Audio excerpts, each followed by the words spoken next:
प्रिय विद्यार्थियों नमस्कार। आज हम BSc third year BSc part third subject botany के बारे में अध्ययन करेंगे। आज का जो टॉपिक है हमारा प्लांट फिजियोलॉजी से प्लांट फिजियोलॉजी का उसका नाम है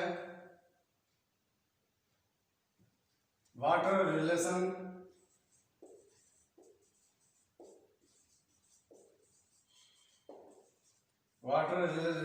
in plant. Water relation in plant पादपों में जल संबंध, इसके बारे में हम आज चर्चा करेंगे। देखिए, सबसे पहले हम बात करेंगे वाटर की या जल की। इसका जो रासायनिक सूत्र है वो है H2O, जिसके अंदर हाइड्रोजन के 2 मॉलिक्यूल्स और ऑक्सीजन का एक जो मॉलिक्यूल है वो आपस में मिलकर जल की फॉर्मेशन करते हैं या जल का निर्माण करते हैं। अब हम जल की कुछ विशेषताओं के बारे में बात करते हैं। जो वाटर है इसका पादपों के शरीर में, जैसा कि हेडिंग है पादपों में जल संबंध, तो पादप शरीर के अंदर इसका काफी महत्व है। हम बात करें पादपों में ही नहीं बल्कि जल का हर क्षेत्र में हर जीव जंतु के लिए इसका बड़ा महत्व है। तो हम यहाँ सिर्फ पादपों में जल के महत्व के बारे में या इसके संबंध के बारे में बात करेंगे।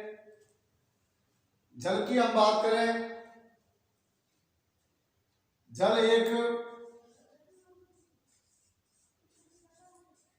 विलायक के रूप में होता है।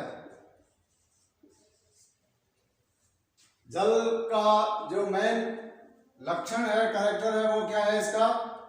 सॉल्वेंट के फॉर्म में, विलायक के रूप में। विलायक क्या है? विलायक वह है जिसके अंदर अन्य पदार्थ जो है घुलनशील होता है। दूसरा हम बात करें, इसको शुद्ध विलायक के रूप में माना जाता है। जल जो है वो क्या है? एक शुद्ध विलायक के रूप में इसको माना जाता है।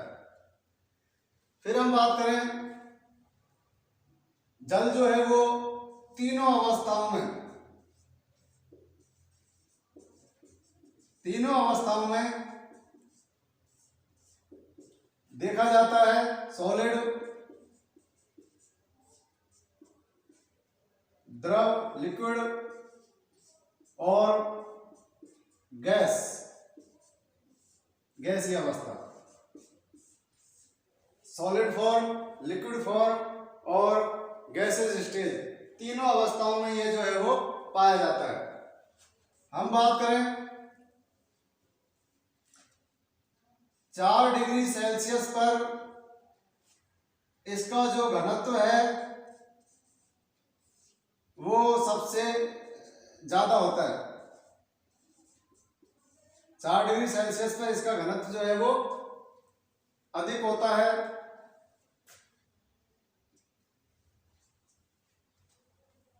हम बात करते हैं जल के अंदर कुछ और विशेष कैरेक्टर, जैसे कि सहसंजन बल और आसंजन बल। ये इसके अंदर पाए जाते हैं। सहसंजन बल का मतलब है जल के मॉलिक्यूल्स के साथ आकर्षण, अट्रैक्शन, इसको कहा जाता है सहसंजन। आसंजन जल के मॉलिक्यूल का किसी अन्य पदार्थ के साथ या अन्य मॉलिक्यूल्स के साथ इसका अट्रैक्शन क्या कहलाता है? आसंजन। इसके अंदर ये दोनों जो फोर्स हैं वो इसमें पाए जाते हैं।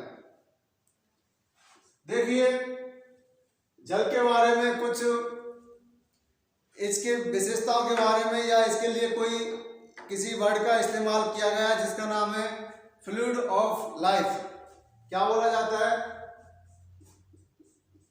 फ्लूइड ऑफ लाइफ, जीवन का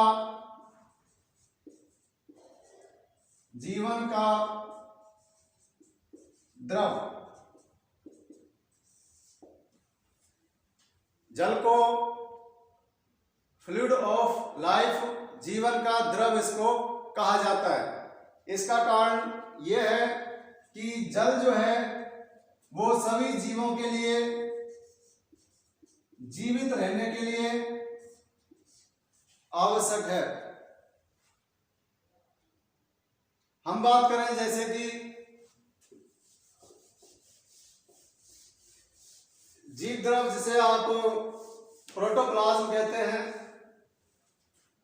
प्रोटोप्लाज्म जीव द्रव्य। जीव द्रव्य जो जीवन का एक आधार है, या हम बात करें किसी भी सेल का एक आधार है, जिसके अंदर, शरीर के अंदर या सेल के अंदर बहुत सारी केमिकल रिएक्शंस होती हैं। केमिकल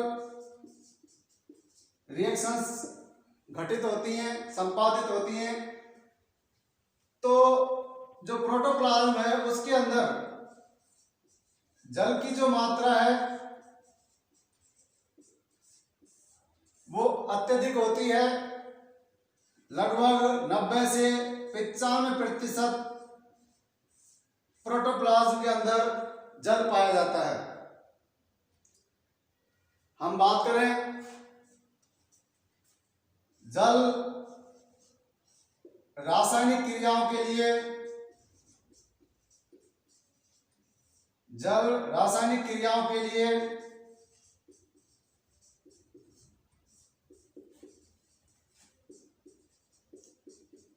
एक प्लेटफॉर्म के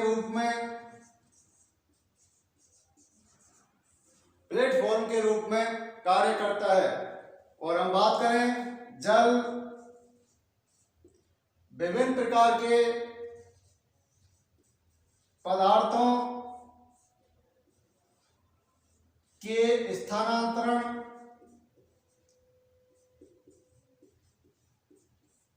या गमन में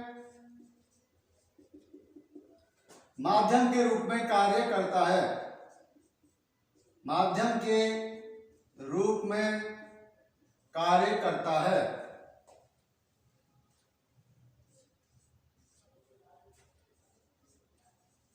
जल विभिन्न प्रकार की रासायनिक क्रियाओं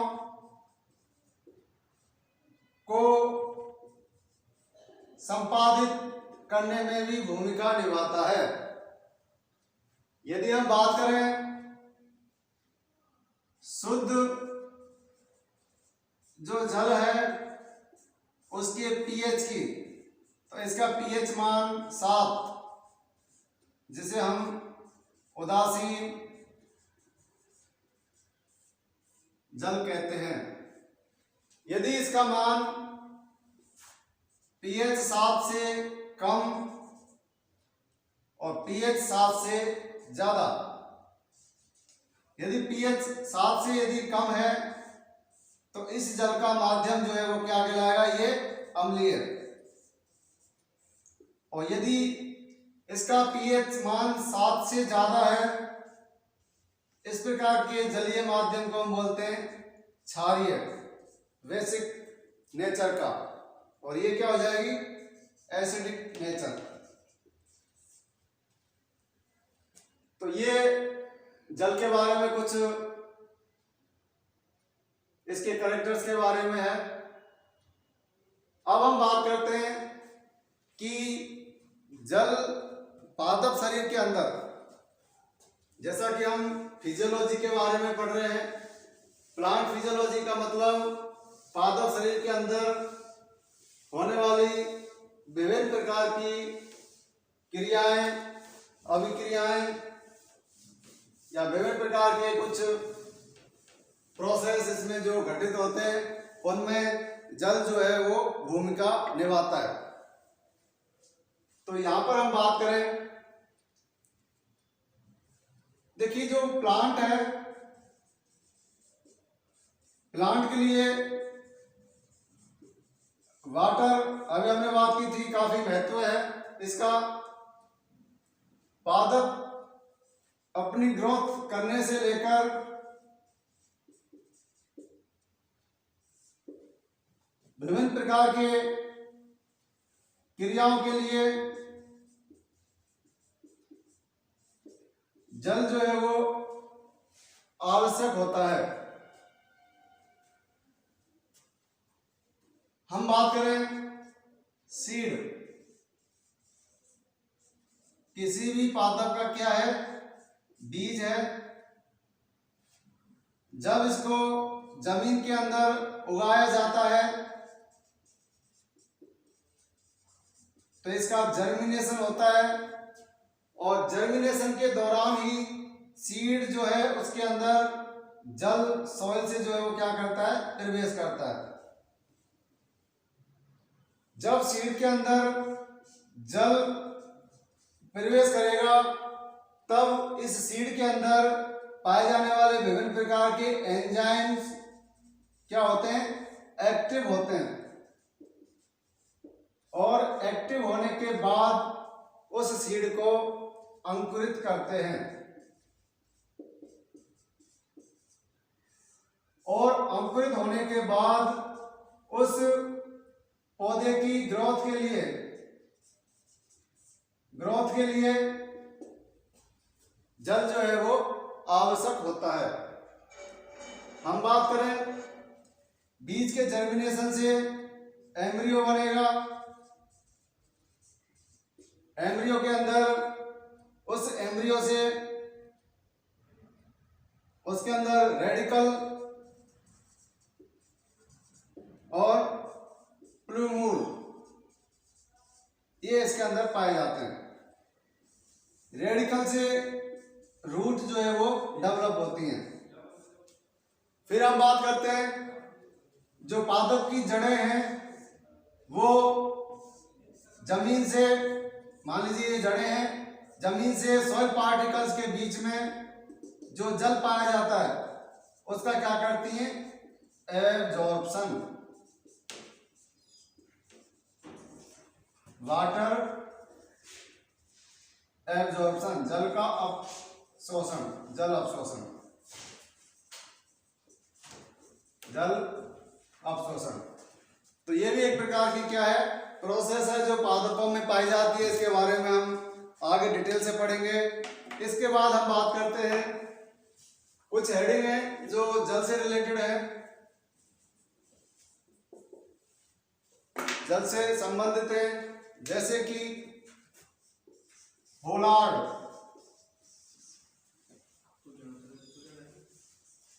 चेसार्ड और इकार्ड, ये 3 फॉर्म है। ये लगभग पेपर में पूछ ली जाती हैं। इनके बारे में हम अगली क्लास में चर्चा करेंगे। आज के लिए इतना ही काफ़ी। धन्यवाद।